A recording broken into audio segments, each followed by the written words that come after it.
నార్ల వెంకటేశ్వరరావు గారు. ఈయన కౌతరం గ్రామం, కృష్ణా జిల్లాకు చెందినటువంటి కౌతరం గ్రామంలో జన్మించారు. తల్లిదండ్రులు మహాలక్ష్మమ్మ, లక్ష్మణరావు గారు.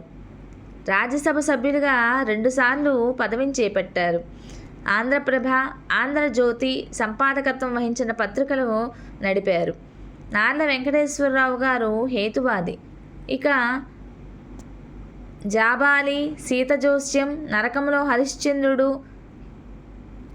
హిరణ్యకశువుని హత్య అనేటువంటి పౌరాణిక నాటకాలను రచించారు. కొత్తగడ్డ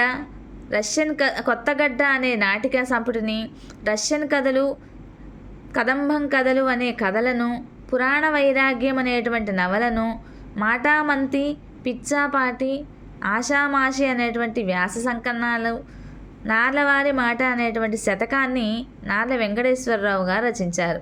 కేంద్ర సాహిత్య అకాడమీ అవార్డు అందుకున్న మొట్టమొదటి తెలుగు రూపకం సీతాజోస్యం అనేటువంటి రచన నార్ల వెంకటేశ్వరరావు గారిది.